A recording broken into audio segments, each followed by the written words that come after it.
देखिए, अगर हम बात करते हैं directive principle of state policy की, है ना, तो हमने इंट्रोडक्शन जो है वो फंडामेंटल राइट का जो हमारा रिट चल रहा था, कितने टाइप के रिट होते हैं मुझे ये बताइए पहले आप लोग, वीडियो कंटिन्यू करने से पहले रिट कितने टाइप के होते हैं, मैं हाँ लास्ट जी। क्लास में रिट क्लियर किया था। अच्छा, मुझे एक बात बताओ, एक रिट है जिसको हैबिस कॉर्पस बोलते हैं, ठीक है, चलो छोड़ो, ऐसे नहीं पूछूंगा मैं पूछता हूँ एग्जाम्पल के साथ। मैं कार्तिक, ठीक है, मैं एक इंडियन सिटीजन हूँ, ठीक है, और मुझे पुलिस ने जो है वो 2 दिन से गिरफ्तार करके रखा हुआ है, बिना अरेस्ट वारंट के मुझे जेल में बंद करके रखा हुआ है, ठीक है। तो अभी जो आप मेरे रिलेटिव है, ठीक है, आप मेरे फ्रेंड हैं, तो आपको क्या करना चाहिए इस टाइम पे? क्या आपको पुलिस के साथ बातचीत करनी चाहिए, या फिर आपको सीधा सुप्रीम कोर्ट जाना चाहिए, अपना रिट का यूज़ करना चाहिए?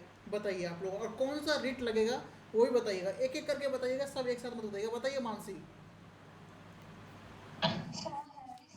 इस वाला बोले थे ना। मैंने नहीं बोला था, सुप्रीम कोर्ट बोलती है। हाँ, सही। हाँ, क्या हैबिस कॉर्पस क्या है?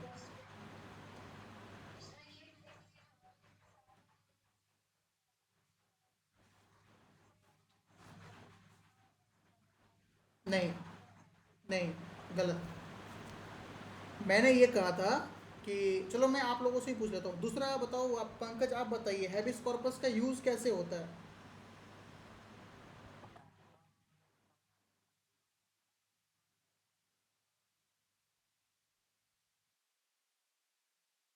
गुड।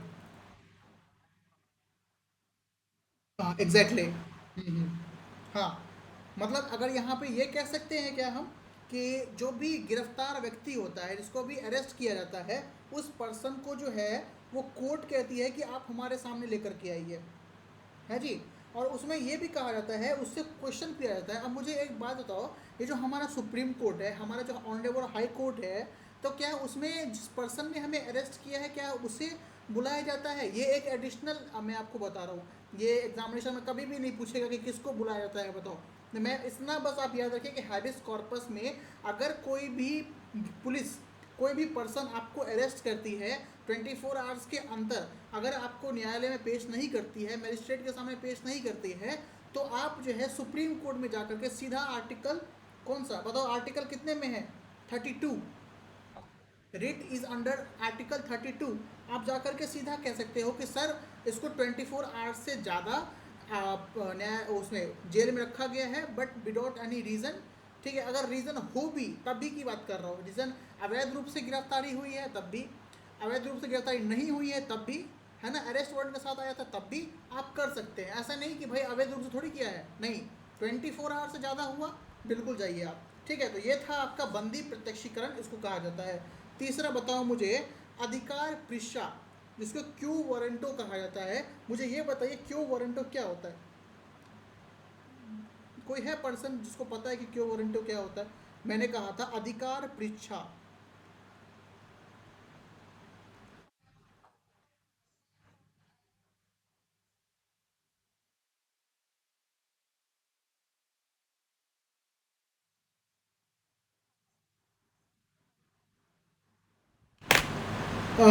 ठीक है, आप इंडियन रेलवे में पोस्टेड हो, ठीक है, और आपके जगह पे जो है आपके चाचा जी टिकट कलेक्ट कर रहे हैं सबसे, काउंटर पे बैठ के टिकट काट रहे हैं सबसे, तो क्या सुप्रीम कोर्ट इस मामले में उनको बुला सकती है, पूछ सकती है कि सरकार आप कहाँ से यहाँ पधारे, या आप कहाँ, आप यहाँ पे कहाँ से आ गए? पूछ सकती है क्या? अरे भाई पूछ सकती है, बताओ।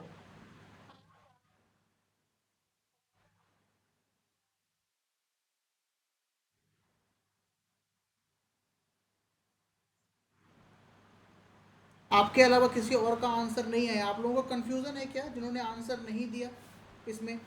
देखिए, यहाँ पर मैं यहाँ पर मैं लिखा हुआ है अधिकार पृष्ठा।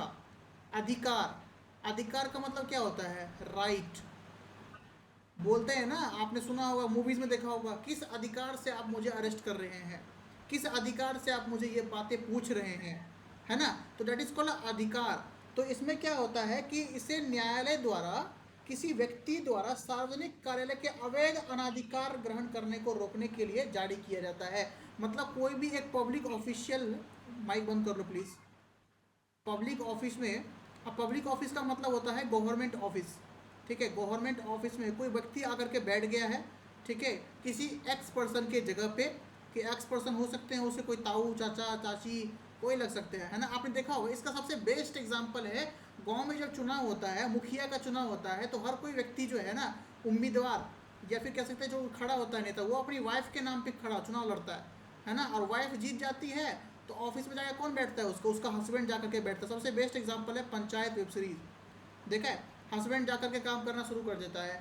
तो ये एक क्विटो वारंटो जारी हो सकता है सुप्रीम कोर्ट के द्वारा हस्बैंड के ऊपर, कि किस अधिकार से आप वहाँ पर में बैठे हैं, आपके वाइफ के नाम पे है ना ये, आप कैसे बैठ रहे हैं यहाँ पर में, समझे। That is called quo warranto, ठीक है। आई होप कि मैंने जिस वे में आपको समझाया तो आप कभी भी नहीं भूलेंगे। जहाँ पे आ गया अधिकार, आंख बंद के करके मार दो टिक, अगर इस टाइप का क्वेश्चन पूछता है तो। ये था हमारा प्रीवियस क्लास का रिवीजन, ठीक है, क्योंकि रिट से क्वेश्चंस आते हैं इसलिए मैंने रिवीजन करवा दिया है। बाकी आज का जो हमारा टॉपिक है वो है directive principle of state policy, कि स्टेट पॉलिसी किस तरीके से की जाए, क्या नीतियाँ होनी चाहिए सरकार की, कैसे काम किया जाना चाहिए, सब कुछ आज का जो हमारा टॉपिक है उसमें क्लियर होगा। ये भी टॉपिक का हमें एक बात बताता हूँ आपको को, जो ये हमारा पॉलिटी चल रहा है, जो हमारा जो ये इंडियन पॉलिटी चल रहा है, इसका हर क्लास दो टाइप का दो होगा, ठीक है। पॉलिटी है, इसका दो पार्ट है, मैंने बांट दिया है इसको, डे 1 और डे 2, ठीक है, 50-50 कर दिया है। चलो देखिए, अब देखिएगा, अब यहाँ पर मैंने यहाँ पर लिखा है राज्य के नीति निर्देशक सिद्धांत, directive principle of state policy, ठीक है। मैंने आपको मीनिंग बताया था कि क्या होता है, ये देखो हाईलाइट जो मैंने किया हुआ है ना, जो पॉइंट्स मैंने हाईलाइट किए हुए हैं, जैसे देखो राज्य के नीति निर्देशक सिद्धांत DPSP, ठीक है जी। अब ये क्या है, एक भारतीय संविधान में निहित निर्देशों या सिद्धांतों के समूह को संदर्भित करता है। Note so important for our examination point of view, this is just explaining that कि what is DPSP, where is DPSP, sorry DPSP है कहाँ पे, ठीक है। दूसरा देखो ये लिखा हुआ है, यहाँ पे इंग्लिश में भी है तो कोई परेशान होने वाली बात नहीं है। ये देखो, नीति निर्देशक सिद्धांत उन आदर्शों को दर्शाते हैं जिन्हें भारत में केंद्र एवं राज्य दोनों सरकारों को नीतियां और कानून बनाते समय ध्यान में रखा जाना चाहिए। This is important. क्या कहा मैंने, ये एक सिर्फ ऑर्डिनेंस बताता है, ये सिर्फ ये बताता है कि अगर एक्स नाम का स्टेट है, एक स्टेट है, उसको कैसी अपनी पॉलिसी बनानी चाहिए। इसमें सिर्फ पॉलिसी की बात करता है, मानना ना मानना वो स्टेट गवर्नमेंट के ऊपर डिपेंड करता है, ठीक है। आपने बोल दिया हमें अच्छा लगेगा तो हम इम्प्लीमेंट करेंगे, और नहीं अच्छा लगेगा तो नहीं करेंगे इम्प्लीमेंट, ज़बरदस्ती थोड़ी है। अब देखो बिहार में शराब बंद है, शराब बंदी है, ड्रग्स बंद है, तो क्या हर स्टेट में शराब बंद है? आंसर इज नो, नहीं बंद है। तो क्या हर स्टेट जो है वो, हर स्टेट का पर्सन उठेगा और जाकर सुप्रीम कोर्ट में बोलेगा कि सर DPSP में तो लिखा हुआ है कि भाई साहब मद्यपान निषेध, मद्यपान को बढ़ावा नहीं देना चाहिए, तो क्या वो बंदा एक्स नाम का पर्सन सुप्रीम कोर्ट में जाकर बोल सकता है कि सर ये तो इसमें लिखा हुआ है तो इसको क्यों नहीं पालन किया जा रहा? नहीं बोल सकता ना। दैट इज़ द रीज़न कि यहाँ पर लिखा हुआ है कि केंद्र एवं राज्य दोनों सरकारों को नीतियाँ और कानून बनाने समय यह बात ध्यान में रखनी चाहिए, ठीक है। आगे देखो, राज्य के नीति निर्देशक सिद्धांतों के द्वारा एक बहुत ही व्यापक सामाजिक, आर्थिक और राजनीतिक कार्यक्रम का निर्माण किया जाता है। आपको क्या, आप सोच रहे हो क्या चीज़ यहाँ पे लिखा हुआ है, क्या सामाजिक, क्या आर्थिक और क्या राजनीतिक, तो उसके बारे में आपको आगे पता चलेगा, ठीक है। जो सामाजिक आर्थिक न्याय प्राप्त करने और एक आधुनिक एवं कल्याणकारी राज्य के नींव रखने में सहायता करता है। आप मतलब समझे, ये कह रहा है कि स्टेट ऐसा होना चाहिए, एक राज्य ऐसा होना चाहिए जिसमें आपका कह सकते हैं जो सामाजिक हो, एक राज्य आपका क्या हो, सामाजिक हो। दूसरा क्या चीज़, दूसरा जो है वो एकदम कह सकते हैं आर्थिक रूप से भी वो स्ट्रांग हो। और तीसरा क्या कह रहा है भाई साहब, और उसका राजनीति, उसकी राजनीति है ना वो भी बिल्कुल ही परफेक्ट हो। तो ये एक बताता है, ये कौन बताता है, ये बताता है आपका DPSP। यहाँ तक आपको बातें क्लियर है, आप मुझे बताइएगा। ये जो मैंने आपको 3 पॉइंट बताए हैं, मैं जल्दी लेके चलूँगा क्योंकि ये बहुत लेंदी है।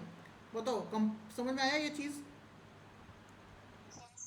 चलो ठीक है, ये आपका इंग्लिश में लिखा हुआ है, या पॉइंट 3 आप देख लीजिएगा, जो मैं सर्कल कर रहा हूँ ना उसको एक बार रीड करिएगा घर पे, ठीक है। The directive principle of state policy formulate a very comprehensive socio economic and political programme. देखो मैं यहाँ हाईलाइट कर रहा हूँ, ठीक है, तो इसको याद रखना। सोशियो इकोनॉमिक, हाँ हाँ पूछो, एंड पॉलिटिकल प्रोग्राम। पूछो भाई जल्दी पूछो।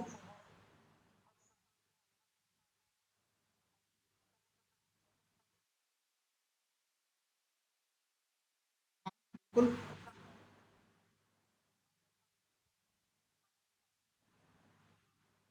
मुझे यहाँ क्वेश्चन कि अगर केंद्र सॉरी राज्य सरकार कोई नीति बनाती है, कोई कानून बनाती है, तो केंद्र सरकार उसमें हस्तक्षेप कर सकती है। उसके बाद का क्या बताया आपने?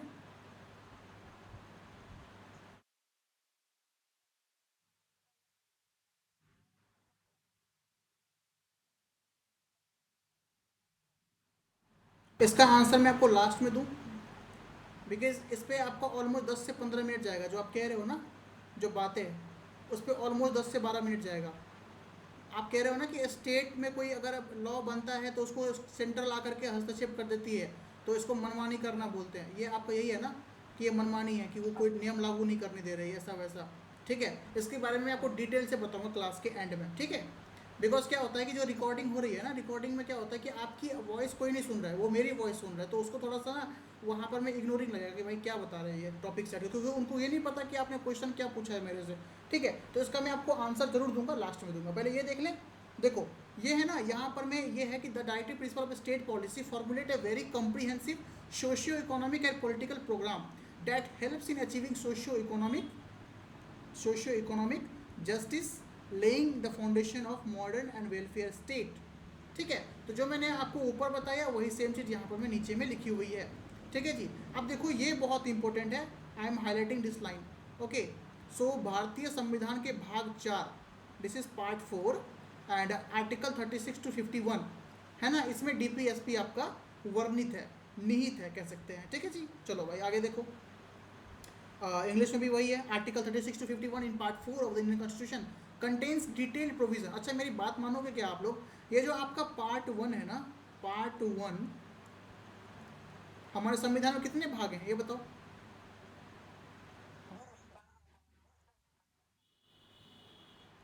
पार्ट 22 तक आपको अच्छे से पता होना चाहिए कि कौन से भाग में क्या लिखा हुआ है। ठीक है, तो ये बहुत इंपॉर्टेंट है। साथ ही देखो, आपको आर्टिकल्स के बारे में अच्छे से पता होना चाहिए, हर आर्टिकल्स के बारे में नहीं, लेकिन जो जो सब्जेक्ट में जो जो टॉपिक आपको बताऊंगा पॉलिटी में, उसके आर्टिकल्स अच्छे से याद रखना। आर्टिकल्स, अमेंडमेंट्स, अमेंडमेंट्स, ठीक है, और उसके बाद से आपका हो गया पार्ट्स। ये आपको अच्छे से पता होना चाहिए हमारा पॉलिटी का। ठीक है, देखो आगे यहाँ पे मैंने नोट में लिखा हुआ है कि the idea of directive principle of state policy DPSP in the Indian constitution is taken from the Irish institution. Irish, आपको कहीं कहीं पे आयरिश दिखेगा कि भाई का डीपीएसपी कहाँ से लिया गया है, तो आयरिश जो मैंने यहाँ पे मैं लिखा हुआ है, सो आयरिश स्टैंड्स फॉर आयरलैंड। ठीक है, आयरिश स्टैंड्स फॉर आयरलैंड। ठीक है, आगे देखिए, आगे देखो, ये सब मैं आप लिख लीजिएगा अपने पास। ठीक है, अब देखिए कुछ ये विशेषताएं हैं कि भाई साहब क्या विशेषताएं हैं इसकी। हाँ, ऐसे तो आपके लिए इंपॉर्टेंट नहीं है, लेकिन फिर भी I am explain this time of things, मैं एक्सप्लेन कर रहा हूँ। ठीक है, देखो राज्य के नीति निर्देशक सिद्धांत की प्रमुख विशेषताएं नीचे में लिखी हुई है यहाँ पर। मैं पहला यहाँ पर भी ये कि संवैधानिक निर्देश, गैर न्यायिक, कल्याणकारी राज्य का उद्देश्य, ठीक है, सामाजिक आर्थिक लोकतंत्र का लक्ष्य। ये कुछ फीचर्स हैं आपके डीपीएसपी के, बस ये याद रखो क्या कौन कौन से फीचर है। पहला कह रहा है संवैधानिक निर्देश, ये क्या करता है, जितने भी प्रशासनिक शक्तियाँ होती है, जितने भी प्रशासनिक शक्तियाँ होती है, मतलब समझो ना सीधा सीधा कि जो हमारा स्टेट है ना, जो हमारा राज्य है ना, उसको ये चारों निर्देश देता है कि भाई जो उसका प्रशासन होना चाहिए, जो उसका प्रशासन होना चाहिए वो स्ट्रांग होना चाहिए। विधायी, कार्यपालिका और प्रशासनिक, ये तीनों जो है आपका प्रशासन से संबंधित है कि नहीं। विधायी कानून, कार्यपालिका ये भी कानून के अंतर्गत आता है, और प्रशासन ये भी कानून के अंदर आता है। संबंधित मामलों में राज्य के लिए संवैधानिक निर्देश है। इस प्रकार ये तत्व नीतियों और कानून बनाने में दौरान राज्यों द्वारा ध्यान रखने जाने वाले आदेशों के रूप में कार्य करता है। ठीक है, नीतियों और कानून बनाने के लिए।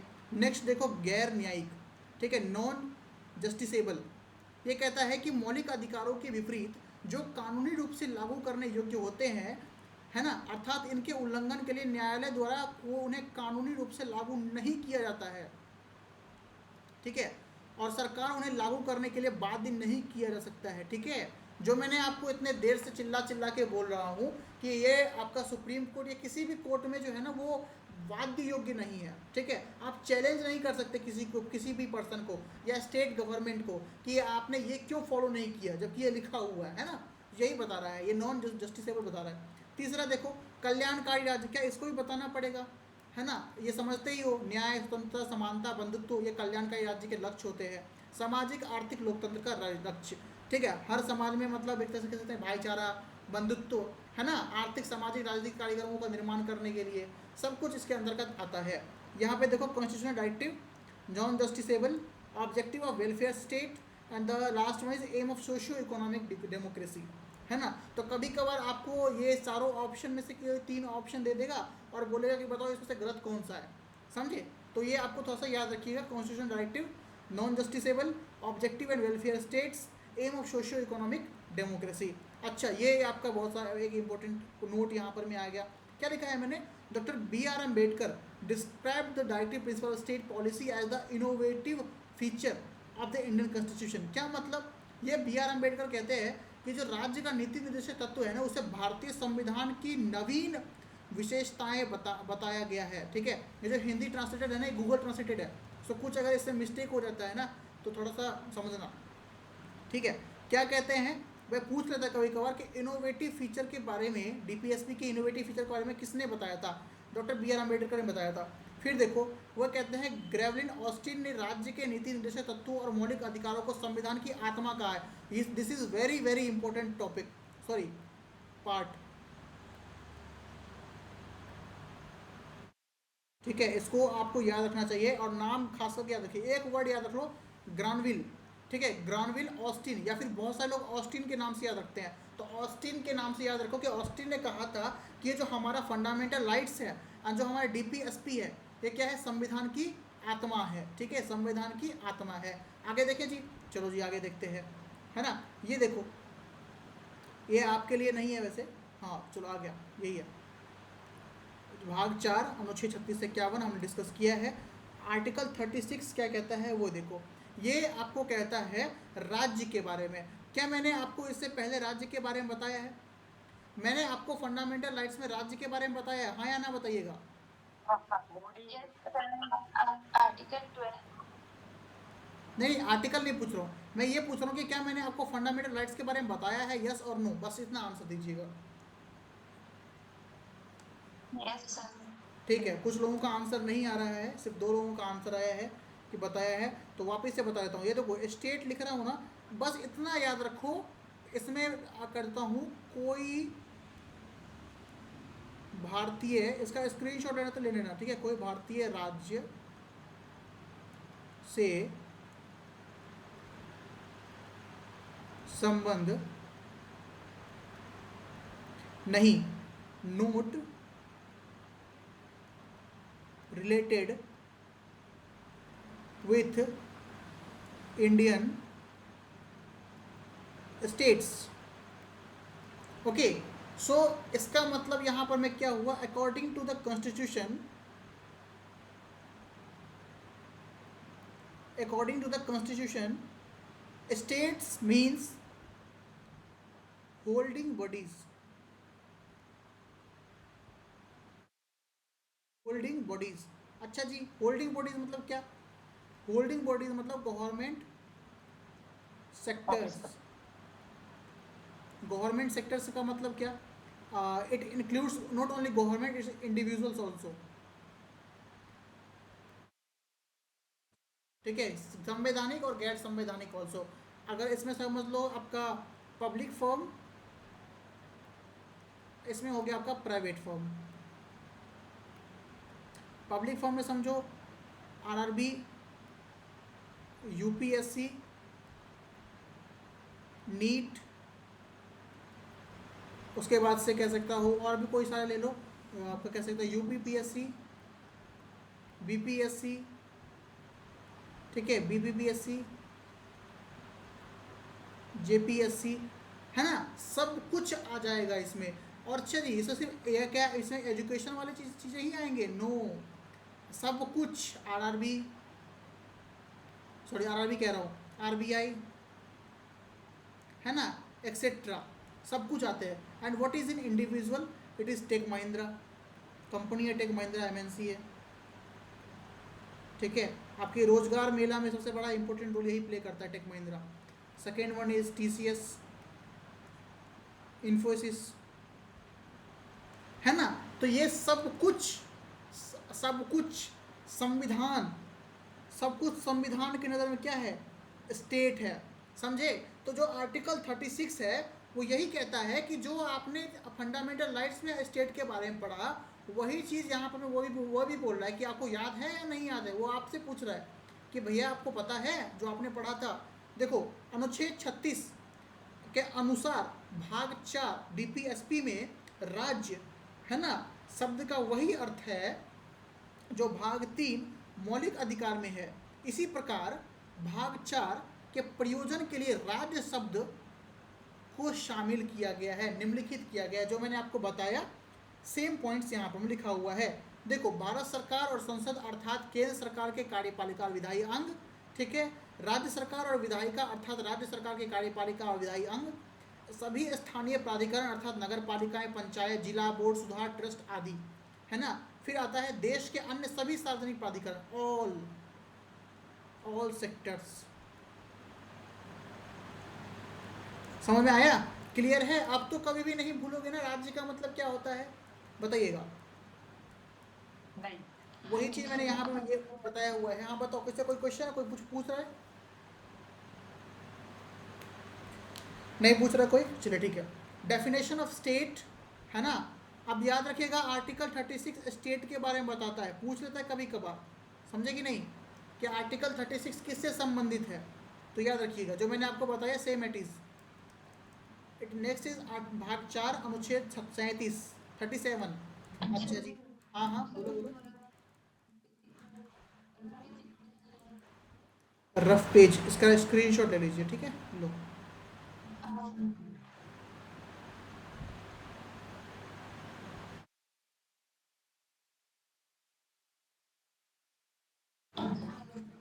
हो गया?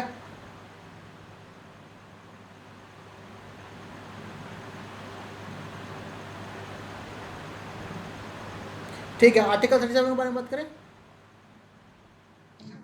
तो यही बता देता हूँ, आर्टिकल 37, ठीक है। देखो, जो डीपीएसपी का आर्टिकल, इसको मिटा दूँ। आर्टिकल्स याद रखना ना बहुत इंपॉर्टेंट है, बिकॉज आर्टिकल से इतने क्वेश्चंस आते हैं इंडियन कॉन्स्टिट्यूशन में, सॉरी इंडियन पॉलिटी में, आपका एग्जाम्स वगैरह में बहुत बहुत आता है, ठीक है। बिल्कुल बिल्कुल बिल्कुल लूँगा, जब इसका एंड हो जाएगा ना हमारे पॉलिटी का, तो बिल्कुल इसका मैं क्लास लूँगा और नोट्स भी आपके साथ शेयर करूँगा, ठीक है। घबराओ मत, बस आप लोग रिवीजन करते चलिए, रिवीजन करते चलिए, ठीक है। रिवीजन में कमी नहीं होनी चाहिए। पीवाईक्यू सीरीज़ भी लॉन्च करने वाला हूँ बहुत जल्द, टाइम नहीं मिलता है। पीवाईक्यू सीरीज़ लॉन्च करूँगा, लास्ट 10 to 20 ईयर्स के क्वेश्चन। वैसे तो 20 ईयर्स के क्वेश्चन करना रिलेवेंट नहीं है, बट फिर भी ट्राई करूँगा, ठीक है। जितना नॉलेज हो रहा है उतना ठीक है। देखो, article 37, we are talking about article 37। क्या होता है article 37? I am talking about what, DPSP, ठीक है जी। तो ये देखो, राज्य का जो नीति निर्देशक तत्व होता है ना, वो भारतीय संविधान का एक महत्वपूर्ण हिस्सा है, इतना तो आपको पता होगा, ठीक है। क्लियर है इतना? इसमें तो कोई तरह की प्रॉब्लम नहीं होनी चाहिए कि भाई डीपीएसपी कहाँ लिखा हुआ है, कहाँ से है, कैसे है, ठीक है। अब देखो, मैंने आपको क्या बताया था फंडामेंटल राइट्स में? मैंने आपको ये बताया था कि जो हमारा फंडामेंटल राइट्स होता है, जो हमारा मौलिक अधिकार होता है ना, उसको हम चैलेंज कर सकते हैं सुप्रीम कोर्ट में, सीधा सुप्रीम कोर्ट में, ठीक है। लेकिन वही जो हमारा डीपीएसपी होता है ना, इस बेचारे के पास राइट नहीं होता कोई भी, ना, इसको कोई पर्सन जाके चैलेंज नहीं कर सकता है, ठीक है। तो इतना समझ लो आर्टिकल 37 से, कि जो आर्टिकल 37 है, हमारा अनुच्छेद 37 है, वो यह कहता है कि ये तत्व कानूनी रूप से लागू नहीं होते हैं। समझे क्या कहा? तत्व कानूनी रूप से लागू नहीं होते हैं। ठीक है जी, इतना बस याद रख लो, और याद करने की ज़रूरत नहीं है। हाँ, इंग्लिश में लिखूँ इसको, इंग्लिश में भी लिख देता हूँ, देखो इसको कह सकते हैं article 37 says that these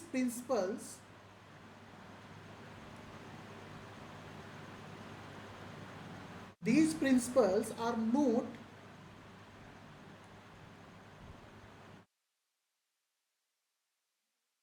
legally binding. ठीक है, बट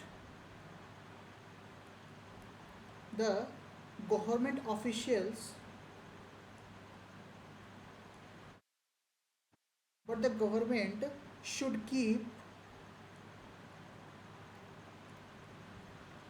क्या लिखा? These principles are not legally binding but the government should keep them in mind।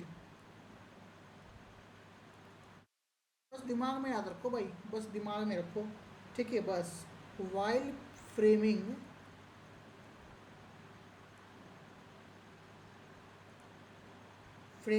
policies, बस इतना याद रखो। क्या लिखा? These principles are not legally binding, है ना, but the government should keep them in mind. दिमाग में रखना चाहिए गवर्नमेंट को कि वो कौन सा पॉलिसी बना रही है। समझ में कि नहीं है? This is your article 37। अच्छा जी, आर्टिकल 37 हो गया। आर्टिकल 38 है हमारे इंडियन कॉन्स्टिट्यूशन में।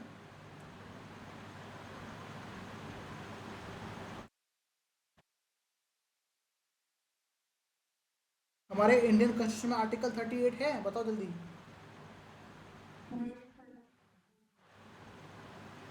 चलो भाई, हमारा जो आर्टिकल 38 है, अनुच्छेद 38 कहते हैं उसको। पहले ये बताओ 37 में आ गया ना, तभी हम आगे बढ़ेंगे।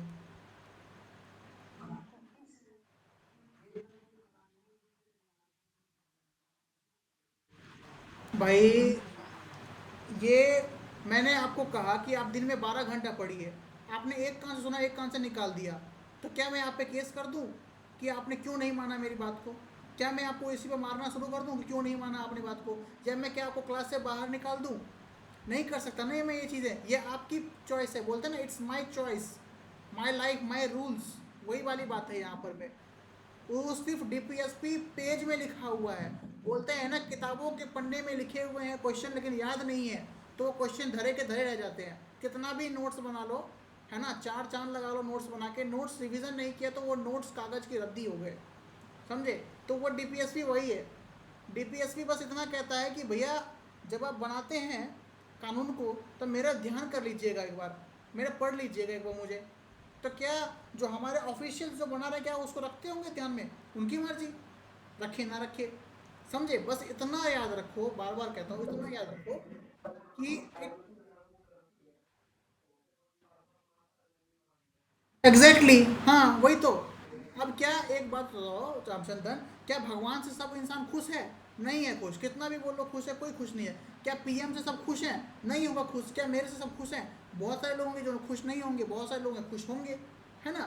बहुत सारे लोग लगते होंगे जिनको पढ़ाने मुझे मैं पढ़ाता हूँ उनको अच्छा लगता होगा, बहुत सारों को नहीं लगता होगा। तो क्या मैं उन पर केस कर सकता हूँ? Absolutely not. So this is DPSP. ठीक है, आप किसी पे बाउंडेशन नहीं लगा सकते कि मेरी बात माननी ही तुमको पड़ेगी। बस इतना याद रखो। इससे ना आगे एक्सप्लेन मैं कर सकता हूँ ना आगे एक्सप्लेन आप सुन सकते हो। ठीक है, अच्छा जी, आर्टिकल 38 देखते हैं। पहले तो मुझे ये बताओ कि आर्टिकल 38 के कितने पार्ट्स हैं? पहले मुझे ये बताओ, कभी पढ़ा है आपने?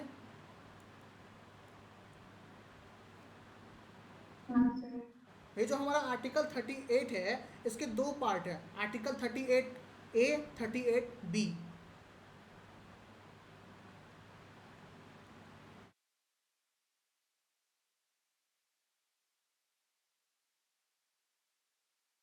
चंदन पता है, जब हमारे जो संविधान निर्माताओं ने जब लिख दिया कि इसको सिर्फ मानने के लिए है, तो इसमें हम क्या करें? जो शुरू से ही वही चीज़ करते लोग आ रहे हैं, तो उसमें लोग क्या कर सकते हैं? समझे कि नहीं? तो इसका आंसर देना ना नॉन टू इम्पॉसिबल है, समझे? देखो, आर्टिकल 38(1) और 38(b) समझाने से पहले मैं आपको एक बहुत इजी लैंग्वेज में आर्टिकल 38 के बारे में बताना चाहता हूँ। आप लोग सुनने के लिए तैयार हैं? आर्टिकल 38, हाँ, आर्टिकल 38 जो है ना, वो ये कहता है कि यह असमानताओं को, इनइक्वालिटीज़ को कम करने और जीवन के हर क्षेत्र में न्याय को सुनिश्चित करने की दिशा में काम करता है। ठीक है, ये कहता है कि भाई इनइक्वालिटी को हटाओ। ये कहता है हर लाइफ के हर मोड़ में हम आपके साथ हैं, लोगों को न्याय दो, जस्टिस दो, जिसको ज़रूरत है उसको जस्टिस दो, है ना? लग रहा होगा फिल्मी बातें हैं ये सारी की सारी चीज़ें। DPSP is just like a film, ये बात याद रखो, है ना? अब देखो, न्याय मिली, असमानताएं दूर हुई, उससे क्या होगा? ताकि सभी नागरिकों के लिए एक संतुलित और न्यायपूर्ण समाज का निर्माण हो। जी, आपने कह दिया, हमने मान लिया। आज भी यूपी में जो है वो बहुत बड़ा मुठभेड़ हुआ है, पुलिस वर्सेस क्रिमिनल्स, है ना? कितना अच्छा माहौल है। ठीक है, अब इसमें एक लाइन इसने और ऐड कर दिया। इसमें क्या ऐड कर दिया भाई साहब? उसने कह दिया कि किसी भी पृष्ठभूमि या पेशे से व्यक्ति हो, उसको आप न्याय देंगे, इनइक्वालिटीज़ को कम करेंगे, है ना? आपने क्या लिया? हमने मान लिया, चलो मान लिया, तुम लिख भी लेते हैं। देखो, इसमें कहता है article 38 calls on the government to reduce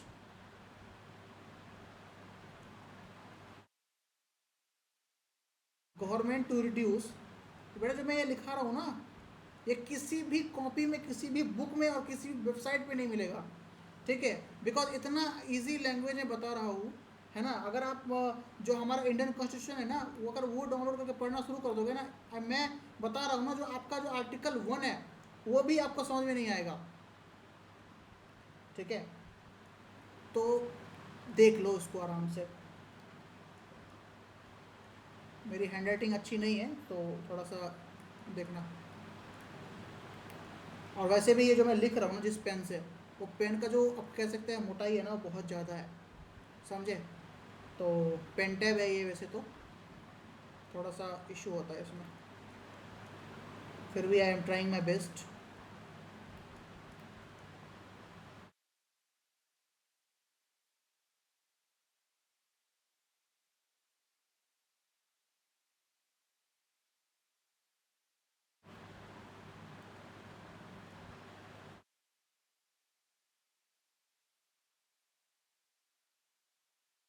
पता है, ये चीज़ें आपके पीडीएफ में भी लिखी हुई है, ठीक है?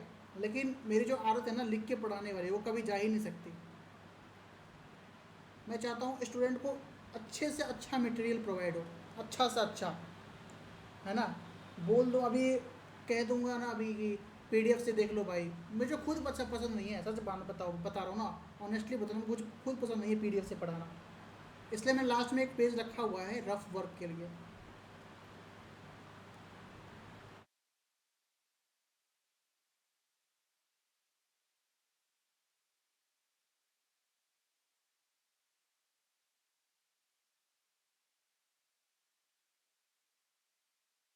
इतना आपको याद नहीं करना है, मैंने बस एक ऐसा डिफिनेशन आपको लिखा दिया है कि गवर्नमेंट टू रिड्यूस इनइक्वालिटीज़। मैं यहाँ पे हाईलाइट कर देता हूँ, इनइक्वालिटीज़ हो जा, अच्छा ये नहीं होता क्या? हो जाएगा। Inequalities and ensure justice in every aspects of life, working towards a balanced and fair society.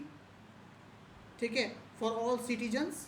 ठीक है, बैकग्राउंड और प्रोफेशन को देख करके नहीं छोड़ना है, अरे ये तो दूसरे कास्ट का है, इसको क्यों दें हम, है ना?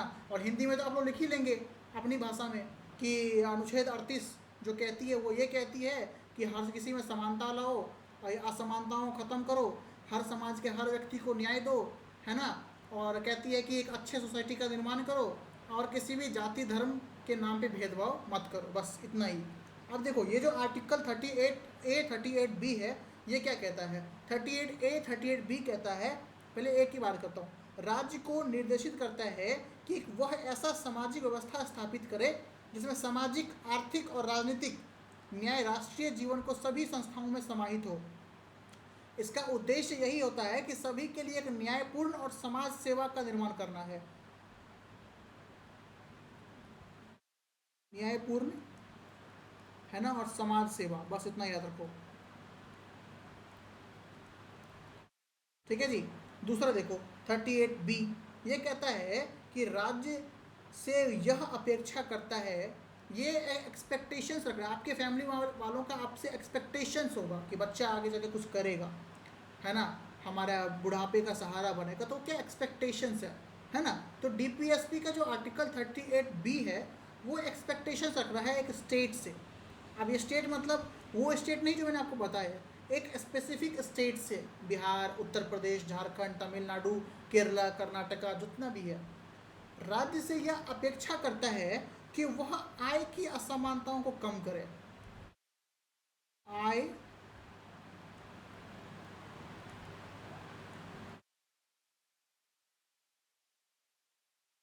की असमानता को कम करे, ठीक है। और व्यक्तियों के बीच तथा विभिन्न क्षेत्रों या व्यवसायों में संलग्न लोगों के बीच सुविधाओं और अवसरों का असमानताओं को स्पष्ट करके एक साथ दे। नहीं समझे मतलब? आपने देखा होगा ना, यहाँ पर में जो हमारी सोसाइटी है ना, वो बड़ी खतरनाक सोसाइटी है हमारी, है ना। हमारी सोसाइटी बहुत बेकार है। पता है क्यों? वो ना आपसे पूछेगी, आप कभी कुछ बनिएगा ना जीवन में, वो आपसे पूछेगी बेटा कितना कमाते हो। खान सर ने बहुत अच्छा बात कहा था इस पे कि हमारी जो सोसाइटी है ना, वो एक धब्बा है हमारे ऊपर। समाज का हर वर्ग आपसे खुश नहीं हो सकता। पता है, एक्स व्यक्ति है और वाई व्यक्ति है ना। एक्स व्यक्ति पूछता है वाई से कितना कमाते हैं, तो एक्स वाई जवाब देता है कि 5,000 रुपये कमाता हूँ। ठीक है, असल में वो ये देखना चाहता है कि आपको कितनी इज्जत देनी है, वो ये देख रहा है कि आपको कितना रिस्पेक्ट देना है। वहीं पे 2 जीरो और जोड़ दो इसमें। आप कितना कमाते हैं जी? 5 लाख कमाता हूँ। आइए हमारे सर पे बैठ जाइए, है ना। तो 38B कहता है कि आय की असमानताओं को कम करो, reduce the inequality of income. कि जो सोसाइटी में जज किया जाता है लोगों को, कितनी अच्छी बात लिखी है यहाँ पर में, लेकिन ये भूल के भी कभी ख़त्म नहीं हो सकता ये बात, भूल के भी नहीं। किताब के पन्नों में रह गया ये, सिलवटें पड़ गई पर काम कुछ नहीं हुआ, वो वाली बात है यहाँ पर में, समझे। तो इतना याद रखो और चीज़ों को ऐसे समझो कि कभी ज़िंदगी में भूलो ना। इतनी बातें आपको क्लियर है क्या? जो हमारा मेन है ना, मेन चीज़, वो 39 से शुरू होगा। इतनी बातें आपको क्लियर है? मुझे हाँ या ना में आंसर दीजिएगा, इसका स्क्रीनशॉट ले लीजिएगा। चलो भाई। हाँ, कोई कुछ बोल रहे हैं?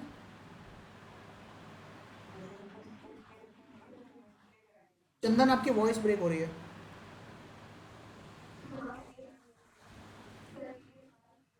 पीडीएफ डाल दिया भाई, पीडीएफ डाल दिया, चेक करो।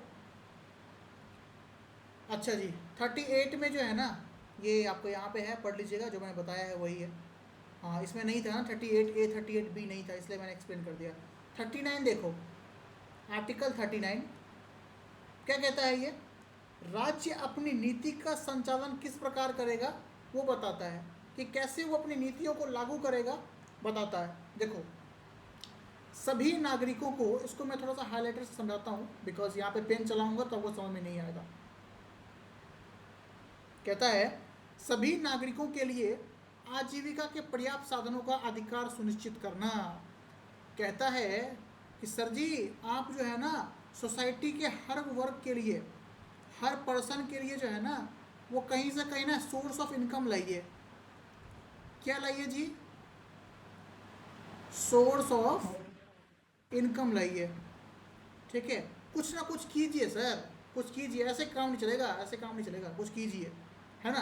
तो जी बिल्कुल करेंगे। ये देखो, मातृत्व लाभ कानून, समकालित बाल विकास योजना, न्यूनतम वेतन अधिनियम, समान पारिश्रमिक अधिनियम, ग्रामीण आजीविका मिशन और शहरी आजीविका मिशन, है ना। स्वयं सहायता समूह SSSHG, ये एक बार SSC CGL के द्वारा पूछा गया था कि जो एक कह सकते हैं स्वयं सहायता समूह निम्नलिखित में से किससे संबंधित है। किससे संबंधित है, सीधा पूछ दिया। उसने बहुत सारे बाल दे दिया, उसमें एक लिखा हुआ था आर्टिकल 39 DPSP 2016 का सेट 2 उठा के देखिएगा, उसमें आपको दिखेगा ये क्वेश्चन, है ना। तो हर चीज़ को पढ़ो, आसानी से पढ़ो, है ना। तो इतना याद रखोगे कि क्या कहता है आर्टिकल 39, वो ये कहता है कि समाज, जो ये सरकार है हमारी, जिस सरकार को आपने वोट दिया है, वो सरकार या स्टेट ये सुनिश्चित करे कि हर सोसाइटी के हर वर्ग को, हर पर्सन को सोर्स ऑफ इनकम मिले, रोजगार का अवसर मिले, जिससे वो अपना जीवन पालन सुनिश्चित कर सके। अब भाई सोर्स ऑफ इनकम होगा तभी तो RCM हो पाएगा। आप बोलोगे सर ये RCM क्या है, RCM क्या है? R से हो गया रोटी, C से हो गया कपड़ा, M से हो गया मकान। रोटी कपड़ा मकान से याद रखोगे आर्टिकल 39? बताओ जल्दी फटाफट से। चलो भाई, आगे का चीज पढ़ना जरूरी है? बिल्कुल भी जरूरी नहीं है। देखो, ensuring the right to an educate means क्या होता है, देखो, लाइवलीहुड फॉर ऑल सिटीजन, ठीक है जी, बस इतना याद रखो word, livelihood for all citizen.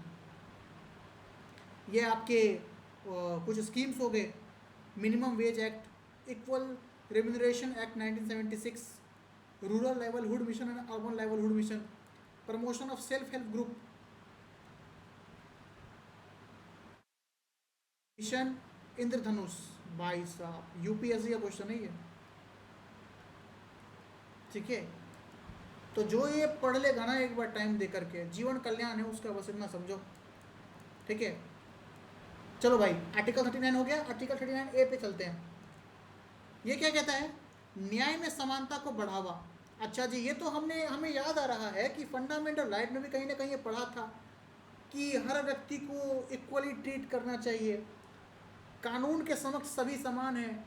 कहीं सुना था क्या? लग रहा है कहीं सुना सुना सा लग रहा है ये बंदा। हाँ जी, लग रहा है कहीं पे सुना सुना सा।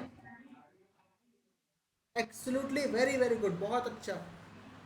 देखो, अब इसमें मैं अच्छे से एक्सप्लेन करूँ, क्या एक्सप्लेन करूँ, बताया ही हुआ है भाई साहब। मान लेते हैं एक्स नाम का व्यक्ति है, 2024 में जो है इसने क्या किया है, चोरी किया है, 1000 रुपये जुर्माना है, ठीक है, और साथ ही 5 साल की कैद है, 5 साल की जेल है इसको, ठीक है। और 5 साल कितना होगा 2024 से, 5 ऐड कर दो कितना हो जाएगा, 2029 हो जाएगा, 2029 होगा। और 2029 में नया कानून आया जिसमें चोरी पे फांसी की सजा है, हैंग टिल डेथ, है ना, ये आ गया। तो क्या बोलेंगे, अरे अरे आप तो सर आपका तो 5 साल था, 2029 आ गया है, चलिए फांसी पर लटकाते हैं आपको। नहीं ना, नहीं कर सकते ना ऐसा, कर सकते हैं ऐसा, बताओ? नहीं कर सकते।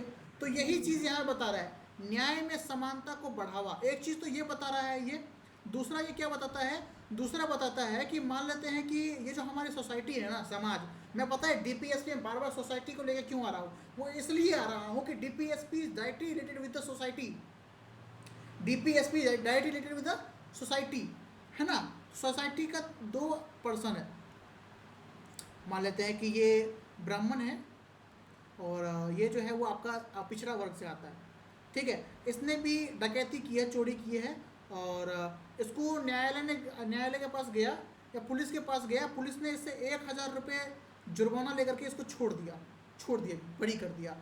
और ये इसने भी चोरी की है, उसने भी वही चीज़ किया है जो इसने किया हुआ है। इसको पता है, इसको बोला कि 1 लाख रुपये जमा कर या 10 साल की सजा भुगत या 10 साल की जेल, ठीक है। बताओ, 10 साल की जेल। अब ये हुआ इक्वली, यहाँ पे हुआ इक्वली ट्रीटमेंट हुआ है दोनों का, हुआ इक्वली ट्रीटमेंट? नहीं हुआ ना। सो वही 39A वही कह रहा है यहाँ पे। आर्टिकल 40 मिसिंग है, I will explain in the next part, ठीक है। आर्टिकल 39 क्या कहता है, न्याय में समानता को बढ़ावा, न्याय में समानता को बढ़ावा, ठीक है। अब इसमें अब देखो, पता है ये आपको याद करने की ज़रूरत नहीं है, सिर्फ ध्यान में रखो, है ना। ये पुलिस के द्वारा शुरू किया गया था, ये योजनाएं जो है ना वो पुलिस के द्वारा शुरू की गई थी, करंट योजना नहीं है ये, पुरानी योजना 2017-18 की योजना है, इसलिए याद करने की जरूरत नहीं है। लेकिन ये है ना, बड़ा बदमाश इंसान है ये, करंट अफेयर्स में छोड़ता नहीं है किसी भी इंसान को। सो 2023-24 का योजना तो रट लेना, जितनी योजनाएं आती है, केंद्र सरकार की हो, राज्य सरकार की हो, किसी की भी योजना हो, रट लेना, समझे, वरना 2 क्वेश्चन जाएंगे, 2 मार्क भी जाएंगे, रोते रहना बैठ करके 2 नंबर नहीं आया, समझे। देखो क्या कहा, पहले 39 38 में देखिए, एक कहानी की तरह याद रखिए आप लोग, कहानी की तरह पढ़ना है। 38 में बताया, कोई भी जरूरत नहीं है पढ़ने की, इतना याद रखो कि उसमें कहा गया था कि भाई हर किसी को समान न्याय वो मिलना चाहिए, आय में डिफरेंस मत रखो, ये मत रखो, वो मत रखो। 39 में क्या कहता है कि सोसाइटी में हर किसी को समान न्याय मिलना चाहिए, है ना, देश और गरीब को निःशुल्क कानूनी सहायता प्रदान करना चाहिए। क्या ये पालन हो रहा है? मैं आपसे पूछता हूँ, बीइंग ए एडवोकेट, अब बता दूं कि मैंने BA LLB किया हुआ है फ्रॉम बनारस हिंदू यूनिवर्सिटी, ठीक है। सो मैं आपसे ये क्वेश्चन पूछता हूँ एज एन एडवोकेट कि क्या आपको इसके बारे में पता है कि गरीबों को निःशुल्क कानूनी सहायता प्रदान की जाती है सरकार के द्वारा या फिर न्यायालय के द्वारा? पता है आपको ये चीज़? बताओ फटाफट, पता है हाँ या ना में आंसर दो। नहीं पता? जब कोर्ट जाओगे ना, कोर्ट जाओगे ना, तो अगर आपके पास पैसे नहीं होते, है ना, तो एक सरकारी वकील मिलता है वहाँ पर, में सरकारी वकील रहता है वहाँ पर, में वो अपने मन से केस लड़ता है, मतलब कह सकते हैं कि केस हारना ही है आपको एट लास्ट, सरकार के अगेंस्ट थोड़ी जाएगा वो, ठीक है। तो बट कानूनी सहायता तो मिलती है, सहायता तो यहाँ पे दी जाती है ना सरकारी वकील के द्वारा, है ना। तो वही हो गया यहाँ पर, में एक चीज़ तो पालन हो गया भाई DPSP का। लो चंदन, तुम कह रहे DPSP पालन नहीं हो रहा है, एक पालन हो गया। आगे देखो, आर्टिकल 40 यहाँ पे में आता है, वो छूट गया है, मैं बता देता हूँ। आर्टिकल 40, भाई साहब ये इतना इंपॉर्टेंट आर्टिकल है ना, पता नहीं इसको कैसे उसने छोड़ दिया। चलो छोड़ो, इंसान गलती से ही गलती हो गया होगा उसके साथ। ये ना आपका बताता है कि राज्य ग्राम पंचायतों को स्वायत्त शासन की इकाइयों के रूप में संगठित करेगा, फॉर्मेशन ऑफ पंचायत। ऐसा तो 73वां संविधान संशोधन हुआ था, तो इसमें इसको 3 स्तर पे बांटा गया था, बट जो उसका ओरिजिन हुआ है वो DPSP से ही हुआ है ना। इसमें बहुत सारी समितियां बनती है, उस समितियों के बारे में भी हम उस टाइम में चर्चा करेंगे जब हमारा पंचायत चलेगा, तब पंचायत वेब सीरीज़ को लाएंगे तब इसको चलाएंगे, ठीक है। आप लोग देखने के लिए बिल्कुल आइएगा शाम के 7:15 पे, ठीक है। चलो आर्टिकल 40 में आ गया। 41 देखो, फटाफट देखते हैं। ये कहता है कार्य एवं शिक्षा के अधिकार। अच्छा, शिक्षा आ गया। 61वां संविधान संशोधन याद आ रहा होगा किसी न किसी को, हाँ, 2010 में 1 अप्रैल 2010 से लागू किया गया था फंडामेंटल ड्यूटीज़ में, राइट्स में, सॉरी। हाँ, तो इसमें भी वही चीज़ करी है, मैंने क्या बताया आपको, तो ये फंडामेंटल राइट्स का 2 कॉपी है, 2 कॉपी, समझे। कुछ चीज़ों को एडिशनल, कुछ चीज़ों को ऐड कर देते हैं। जैसे हमने पढ़ा था राइट टू एजुकेशन, शिक्षा का अधिकार पढ़ा था, 85वां संविधान संशोधन होगा तब पढ़ेंगे, ये पढ़ लिया है हमने ऑलरेडी, है ना। लेकिन इसमें कुछ देखो, कुछ या इसमें ना और देखो कुछ ऐड कर दिया। ये देखो, बेरोजगारी, बुढ़ापे, बीमारी और विकलांगता के मामलों में सार्वजनिक सहायता के अधिकार को सुरक्षित करना। आज सार्वजनिक सहायता का मतलब क्या? Government hospitals. अब किसी को किडनी का प्रॉब्लम है तो पुलिस स्टेशन थोड़ी जाएगा कि हमारे किडनी का ऑपरेशन कीजिए, तो कहाँ जाएगा? गवर्नमेंट हॉस्पिटल भागेगा कि नहीं भागेगा? पैसा नहीं है उसके पास तो भागेगा, बिल्कुल। तो हो रहा है काम, बिल्कुल हो रहा है ना। तो ये देखो आर्टिकल 42 क्या कहता है। मैं ना किसी चीज़ को बहुत ज़्यादा एक्सप्लेन करने लगता हूँ, है ना, एक्सप्लेन करने में बड़ा मज़ा आता है। देखो, न्यायपूर्ण एवं मानवीय कार्य परिस्थितियों तथा मातृत्व राहत को प्रावधान करना। मातृत्व आ गया, ये याद रखो, मातृत्व। मातृत्व, मातृत्व का मतलब क्या हुआ? ये तो मम्मी की बात की जा रही है यहाँ पे, है ना। तो यहाँ पे मम्मी की बात की जा रही है, किसकी मम्मी की बात की जा रही है? जो प्रेग्नेंट होती है ना, उनकी बात की जा रही है। राजस्थान में जो महिलाएं जो प्रेग्नेंट रहती हैं, ठीक है, तो उनको कुछ आर्थिक सहायता दी जाती है वहाँ के सरकार के द्वारा, दी जाती है। आप पता नहीं दी जाती है अभी ओपी करेंटली जा रही है कि नहीं जा रही है, बट कुछ सहायता मिलती है। देखो, मातृत्व लाभ अधिनियम 2017, है ना, सब कुछ मिलता है। मनरेगा भी देखो, मनरेगा भी इसके अंतर्गत आता है, आर्टिकल 43 के अंतर्गत। देखो इसमें कहते हैं सभी श्रमिकों के लिए जीविका यापन के लिए वेतन, जीवन स्तर और सामाजिक एवं सांस्कृतिक अवसरों को सुरक्षित करना, ठीक है। अब इसमें क्या हो गया, ये चीज़ क्या कह रहा है भाई, हमें तो भाई सब दिमाग से हट गया। इसके भी 2 पार्ट हैं, पता है आपको। आर्टिकल 43 के भी 2 पार्ट हैं, 43A, 43B, ठीक है। देखो क्या कह रहा है, हर किसी को भाई साहब वेतन मिलना चाहिए, जीवन स्तर उसका अच्छा होगा, सामाजिक और सांस्कृतिक अवसर मिलना चाहिए। सामाजिक सुरक्षा अधिनियम 2008, आत्मनिर्भर भारत रोजगार योजना, रोजगार ये याद रखना इससे। आर्टिकल 43 से ये याद रखेंगे योजना, ठीक है। चलो आगे देखो, ये मैंने एक्सप्लेन कर दिया है आपको ऑलरेडी, इंग्लिश में है यहाँ पे। MNREGA act, social security act, आत्मनिर्भर भारत रोजगार योजना, 4 लेबर कोड्स। भाई ये भी छूट गया था, इसको भी याद रखना, ठीक है। पढ़ा तो मैं आपको ऐसे दूंगा कि यूपीएससी लेवल का भी आपका समझ में आ जाएगा।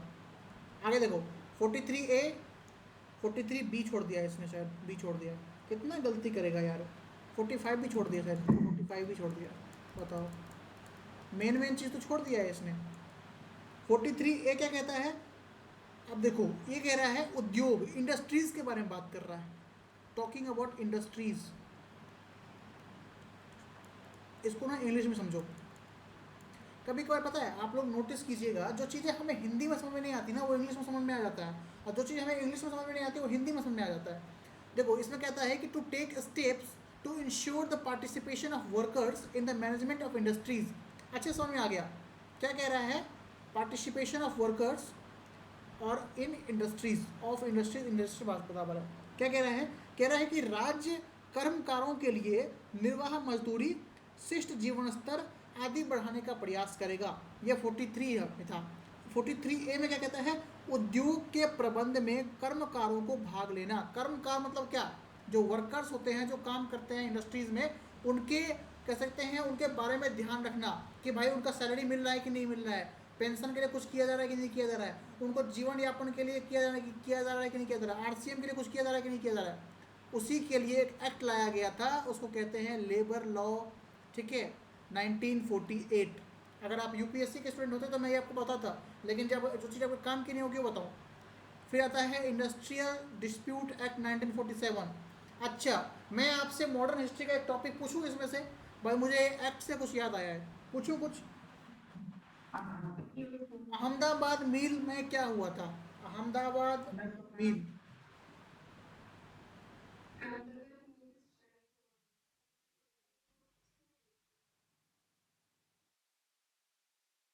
अच्छा जी, कितना परसेंट डिमांड किया जा रहा था वर्कर्स के द्वारा।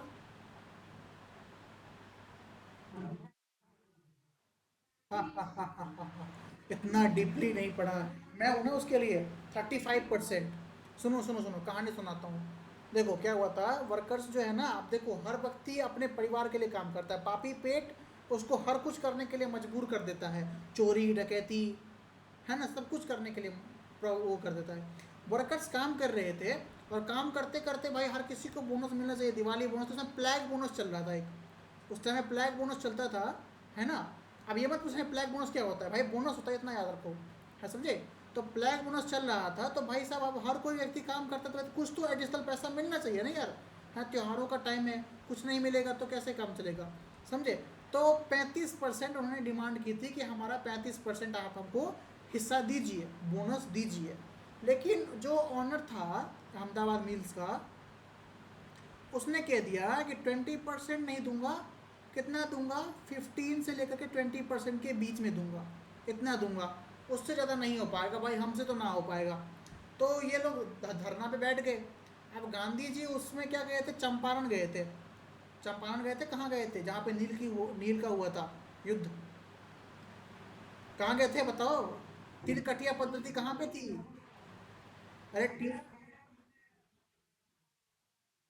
तीन कटिया, अरे खेड़ा अहमदाबाद मील के बाद हुआ है गधे, उससे पहले की पूछ रहा हूँ। चंपारण में गए थे, कहाँ गए थे, जहाँ पे मैं नील का कह सकते हैं, नील के बारे में था, तीन कटिया पद्धति कहाँ पे हुई थी, तीन कटिया पद्धति। बिहार तो गए थे, राजकुमार शुक्ला के द्वारा गए थे, उसके साथ गए थे, राजेंद्र प्रसाद सब भी गए थे साथ में। कौन सा हुआ था ये पूछ रहा हूँ, बहुत कम इम्पोर्टेंट है। अरे नहीं समझ में आ रहा है, मैं एक्सप्लेन करता हूँ, सुनो सुनो सुनो सुनो सुनो।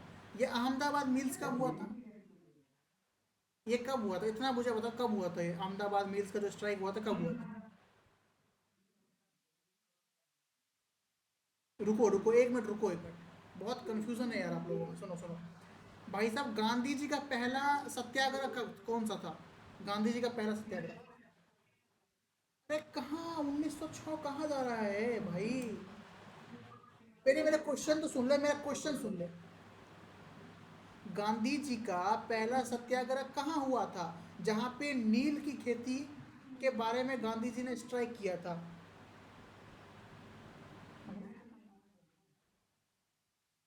इतने देर से मैं क्या पूछ रहा हूँ, वही तो पूछ रहा हूँ।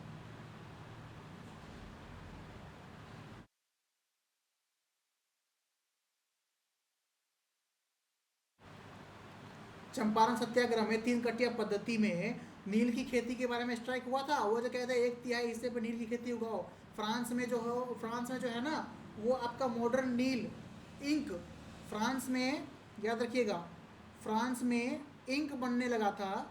इसके वजह से जो है ना आपका इंडिगो, जिसको नील कहते हैं, ठीक है, नील की खेती में काफ़ी असर पड़ा था। पॉलिटी की क्लास में हिस्ट्री पढ़ा रहा हूँ। इंडिगो की खेती में काफ़ी असर पड़ा हुआ था, समझे? तो अब अंग्रेज़ों ने क्या किया, अंग्रेज नील खरीदना बंद कर दिया। लेकिन तब भी, अब वो तो भाई थोड़े से पागल टाइप के इंसान थे ब्रिटिशर्स। वो तो चाहते थे भाई किसी भी तरीके से इनसे पैसा वसूलना है। तो अब तो क्या हो गया, फार्मर्स तो क्या हो गया, लॉस होना शुरू हो गया, है ना? फार्मर्स को लॉस होना शुरू हो गया, क्योंकि कोई परचेज ही नहीं करता था इस इंडिगो को। तो क्या किया, इसी पे सरकार ने क्या किया था, जो भी ब्रिटिशर्स हुआ करते थे ना उस समय के, ब्रिटिशर्स ने इनसे हैवी टैक्स वसूलना शुरू कर दिया कि पैसे नहीं दोगे तो टैक्स निकालो। अब इसी पे गांधी जी के पास गया था राजकुमार शुक्ल। उसने कहा कि सरकार हमारे साथ चलिए, चंपारण बिहार में है, वहाँ पर चलिए। तो गांधी जी का पहला सत्याग्रह था ये, चंपारण सत्याग्रह। उसके बाद 1970, उसके बाद आया था अहमदाबाद मिल्स। देखो सुनो मेरी बात ध्यान से सुनो।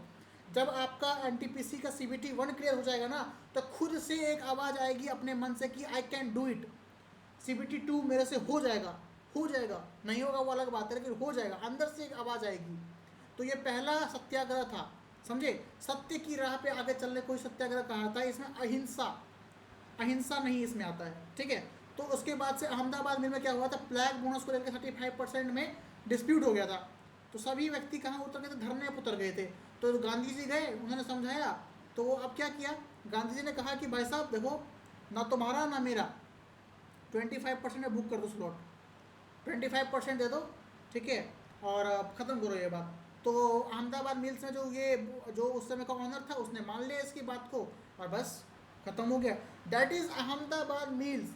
इसी से इंस्पायर्ड है आपका लेबर लॉ, ठीक है? अच्छा जी, इससे मैं आपको इंटरनेशनल ऑर्गेनाइजेशन के बारे में पूछता हूँ। आपका सुना है लेबर के बारे में, सुना है लेबर ऑर्गेनाइजेशन के बारे में? कहाँ पे है ये लेबर ऑर्गेनाइजेशन? हाँ, कहाँ है ILO?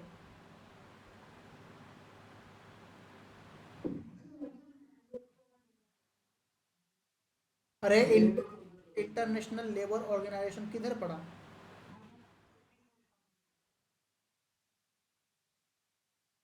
ये है आपका कहाँ पर में, जिनेवा में, जिनेवा। तो देखो मैंने आपको तीन चीज़ यहाँ बताई है, या भाई भूलना मत, ठीक है? एक असली शिक्षक की वही पहचान होती है कि जो आपके डॉट को ख़त्म कर दे, जड़ से मिटा दे, है ना? तो इतना था। मैंने यहाँ पे तीन चीज़ बताई, हिस्ट्री बताया, आपको ऑर्गेनाइजेशन के बारे में बताया, ये बहुत इंपॉर्टेंट है, ठीक है, और आर्टिकल के बारे में बता दिया, ठीक है जी। चलो आर्टिकल 47 देखें। तो यार 44, 45, 46 तो उसने हटा दिया। चलो उसके बारे में देख रहे थे, 44, 45, 46 क्या है। इसको मिटा दूँ? आप लोगों ने कर लिया कॉपी? अब नेक्स्ट टाइम से मैं 3-4 स्लाइड्स लाऊंगा ऐसे रफ वाला।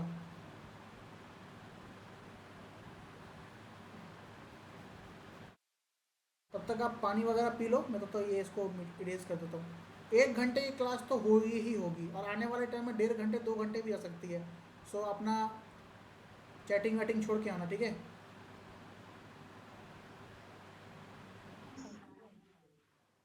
हाँ, क्लास में बैठा है ना तू, स्कूल की क्लास में बैठा है, हैं? चैटिंग वैटिंग छोड़ के आना।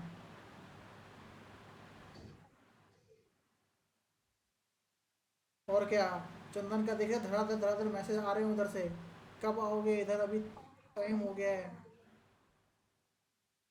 चंदन उधर परेशान के सर, छुट्टी ही नहीं दे रहे लोग।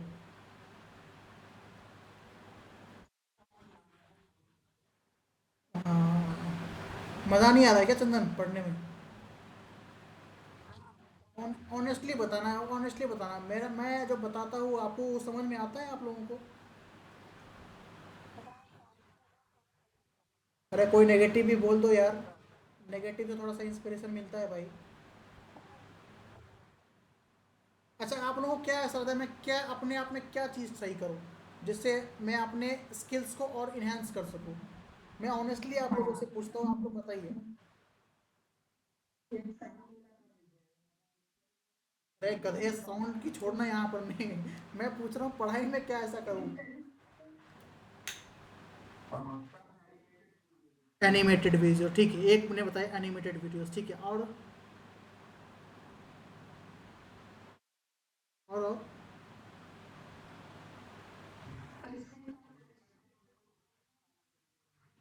क्या कर दूँ, क्या कर दूँ पंकज?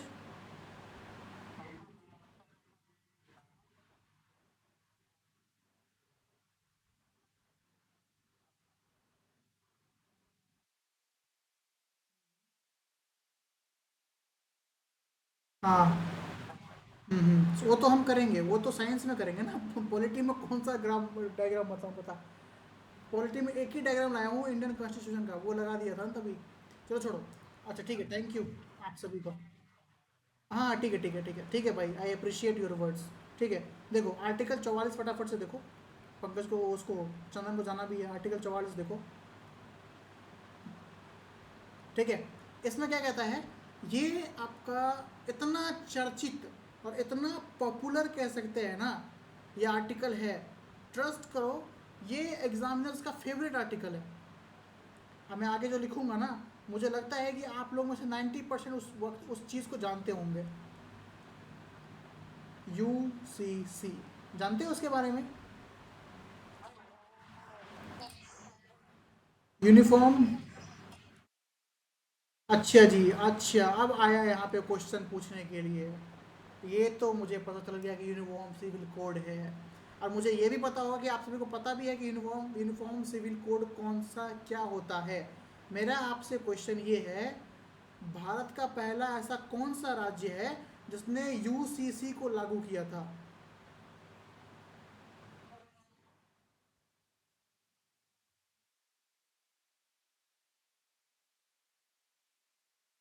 वाह, बहुत अच्छे, वाह। मैं आपको यहीं से ना सलाम सलाम मारता हूँ, ठीक है। एक बोलते हैं ना, खरबूजा खरबूजे को देख कर रंग बदलता है, यही वही हो रहा है गोवा।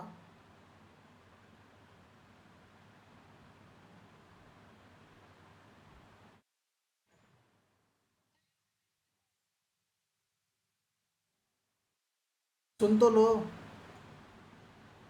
सुन लोगे मेरे बात? अरे सुन तो लो यार,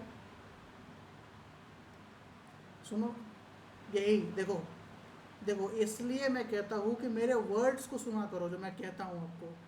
ठीक है, गोवा तो है, हर किसी को पता है गोवा है, लेकिन मैंने पूछा क्या था वो पता है आप लोगों को?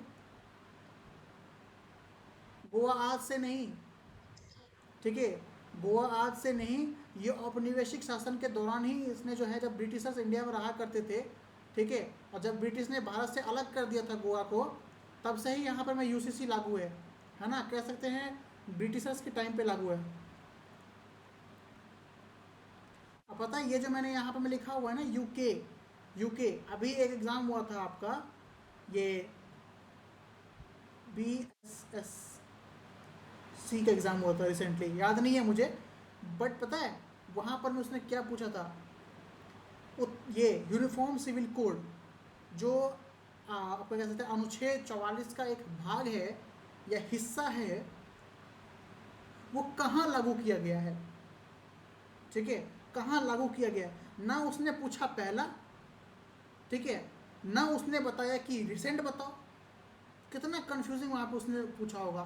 तो एक बात मेरी याद रखिएगा कि एग्ज़ाम में क्वेश्चन जरूर पढ़िएगा, कुछ करने से पहले क्वेश्चन को 3 बार रिपीट कीजिए, समझे?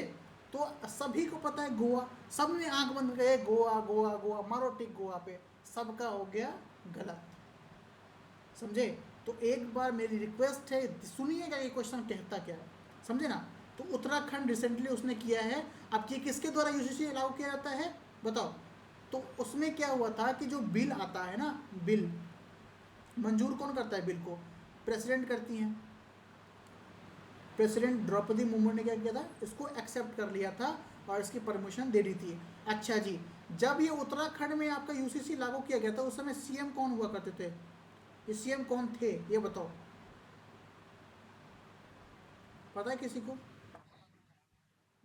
बिल्कुल, पंकज ने अपने नाम से इसका नाम याद रख लिया, पुष्कर सिंह धोनी धानी, ठीक है।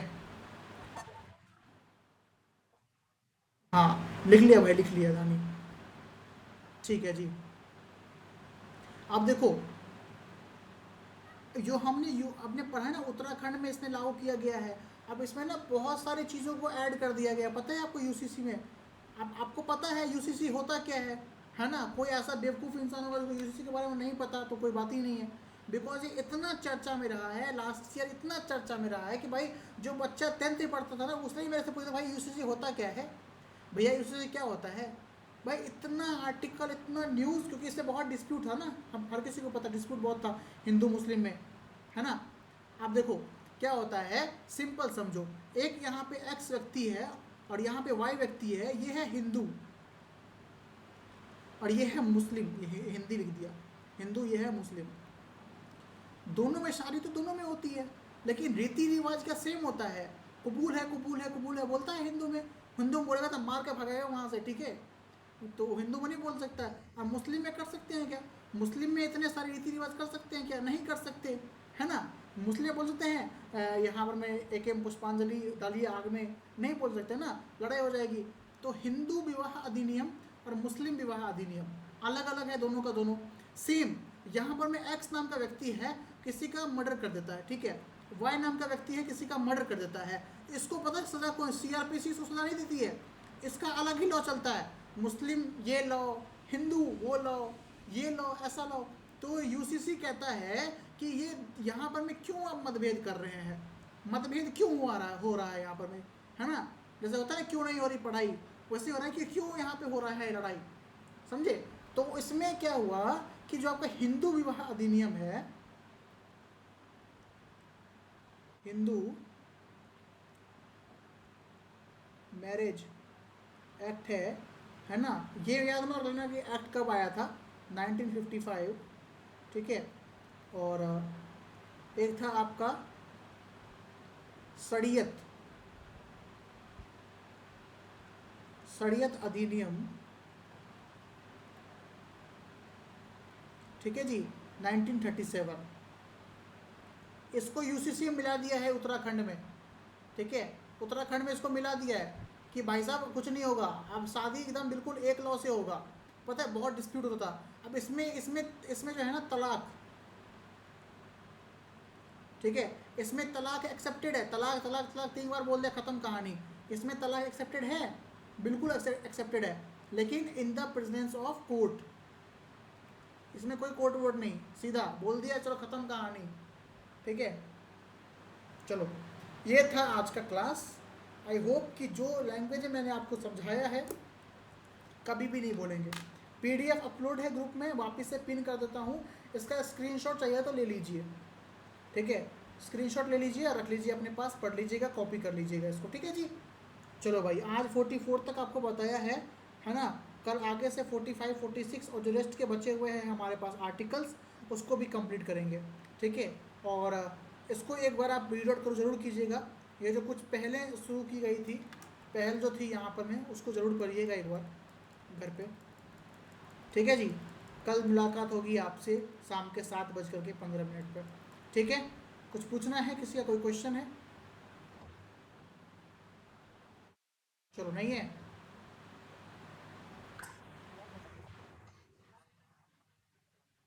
रिवीजन करने का तरीका बता दीजिए, ठीक है।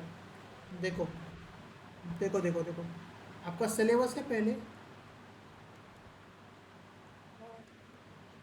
सिलेबस के अंदर टॉपिक आता है, टॉपिक टॉपिक है।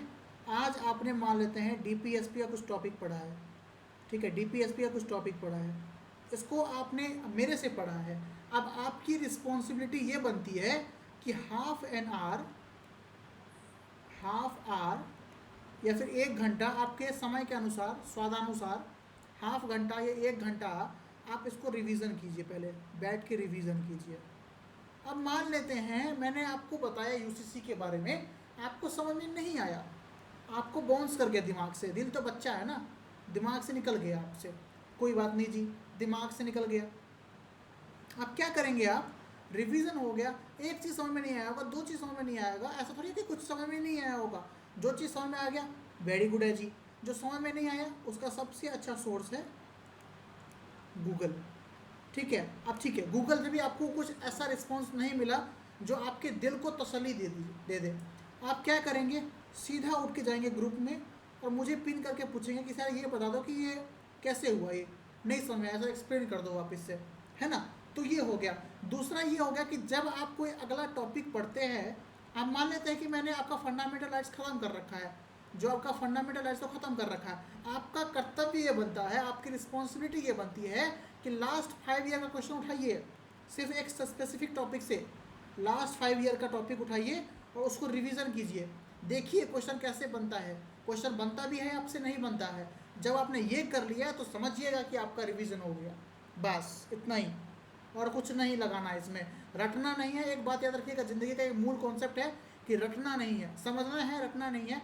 और मेरे हिसाब से सुबह के 3 बज के 30 से लेकर के रिचुअल है 4:30 बजे तक, अगर आप किसी चीज़ को पढ़ लेते हैं एक बार और पढ़ने के बाद उसको राइट कर लेते हैं अपने कॉपी में, मैं गारंटी देता हूँ, भूल के दिखा दो, मैं चैलेंज करता हूँ, भूल के दिखा दो, ओपन चैलेंज है। अगर किसी कोई ये बंदा भूल गया तो मैं उसको 1000 रुपये पेटीएम करूँगा। बताओ, ये चैलेंज मैं लगाता हूँ आपसे, क्योंकि ये इम्प्लीमेंटेड है, खुद पे भरोसा है, तभी आपको दे रहा हूँ, बता रहा हूँ ये चीज़ें, ठीक है। और जब नेक्स्ट क्लास में आप आते हैं, जब आप अगली क्लास में आते हैं, जैसे हमारा अगली क्लास चलेगा, आप फंडामेंटल ड्यूटीज़ के बारे में अगली क्लास चलेगी। इससे पहले हमारा चला DPSP, इससे पहले चला हमारा फंडामेंटल राइट्स, ठीक है। तो ये जो अगली क्लास आएगी आपकी फंडामेंटल ड्यूटीज़ की, तो इससे पहले के ट्रैक क्लियर होने चाहिए।